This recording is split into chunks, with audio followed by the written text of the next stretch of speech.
Hapo jana majira ya saa 11 jioni, huzuni ilitawala maeneo ya Mkunazini, shehia Mnazi Mmoja, wilaya Mjini, mkoa Mjini Magharibi, baada ya mzee anayekadiriwa kuwa na miaka 70, Ali Zahor, kupoteza maisha kufuatia ajali ya kuanguka kutoka juu ya mnazi. Mashuhuda wameeleza kuwa marehemu hakuwa na kazi ya kupanda minazi, ingawa mara kwa mara amekuwa akipanda mnazi huo bila kuwa na uzoefu wa kutosha, na hapa wanaelezea jinsi ajali ilivyotokea. Tokea meli kwepo ilikuwa nafanya kazi ndani ya karo, kuzibua karo. Baadaye akapanda mnazi. Baada ya kupanda mnazi, watu kishito kikubwa katoka kituo kikubwa. Kwenda yeye ndio akateleza na kama akaanguka hapo kwa kafu. Alifika kichwa katika ile tukio. Kufikia kichwa ndio pale akaanguka, pale akafa. Tena hapo akachukuliwa katika hospitali. Siku dake kwa mnazi jana tulikuwa hiyo siku yake ndio safi ya kufa ndio. Ajali ilipotokezea jana mimi nilikuwepo, lakini katika kutazama tu kuja kama yule mtu kashaanguka tu pale. Kwa hivyo tulipokwenda pale ndo damu zinamtoka pale na nini. Kwa bahati ya askari wale wa polisi jamii wakaja pale kwa ajili ya kufanya uchunguzi na nini, wakapiga simu polisi kule, na kwa bahati nzuri wakaagiza gari kuja kuichukua pale. Tena kafanya utaratibu wa kufunika pale, basi kusubiri askari na gari kumchukua kupelekwa hospitali. Hapa ni kama anatumika kwa nyumba ya batashi pale, anakuwa shughuli zake ni mambo usafi pale na nini, na ninavyosikia kwamba anahusika na masuala ya kuuza madafu kidogo. Kwa hivyo alikwenda kupanda mnazi kwa ajili ya kuangusha madafu. Kwa upande wake, sheha wa shehia Mnazi Mmoja, Muhammad Juma, ameeleza alivyopata taarifa ya ajali hiyo na hatua zilizochukuliwa, na ametoa wito kwa wakwezi na jamii kwa ujumla kuzingatia usalama wao.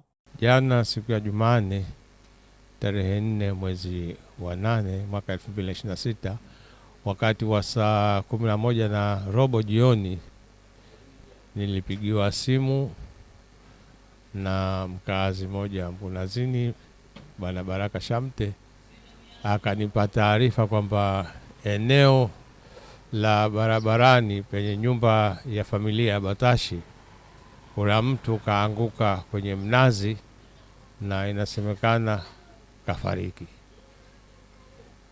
Wakati huo mimi nilikuwa niko nyumbani kwangu. Baada ya kupata simu hiyo, nikachukua hatua haraka ya kutoka nyumbani kuja kufuatilia kuona hilo tukio, na baada ya kufika pale nikakuta watu wamezongea pale, na chini kuna mtu kalala, lakini hayuko katika hali nzuri, pamejaa damu, pamemwagika damu pale chini alipolala.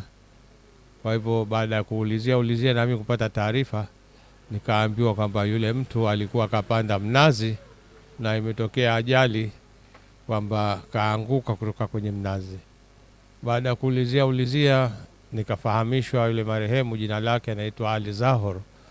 Ni mtu ambaye anafanya kazi nyingi sana pale katika familia hiyo ya nyumba Batashi, kukosha magari na mambo mengineo, na hata pia siku nyingine huwa anawaangushia yeye madafu pale. Lakini jana ndio bahati mbaya imemkuta ajali hiyo na mauti yake pamoja, wakati alipopanda kwenye mnazi ule kwenda kuangusha madafu.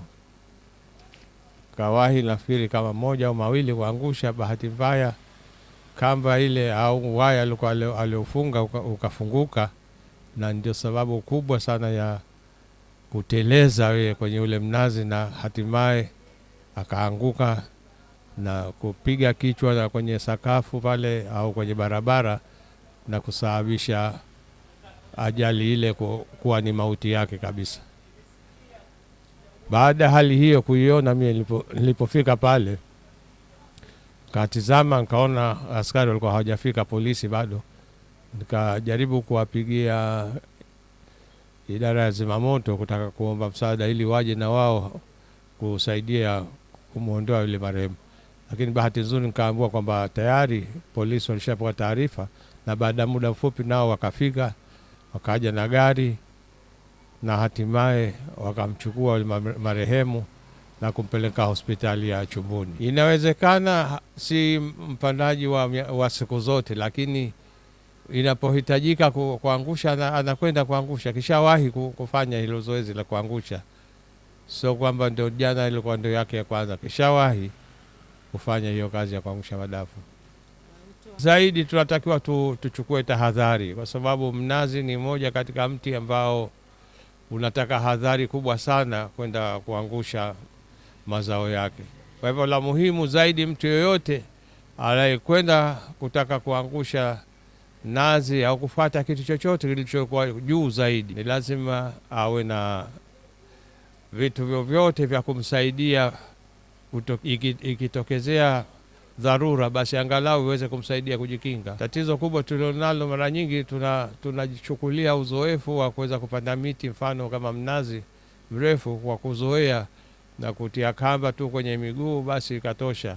Lakini ukweli ipo haja tuelimishane sasa hivi namna nzuri na salama zaidi ya kuweza kujikinga na ajali ambazo si za lazima kwa watu ambao wanapanda miti mirefu. Hizi ni ripoti za ASAM. Fatuma Bennett, nyuma kamera Amrat Kombo, ASAM Online TV.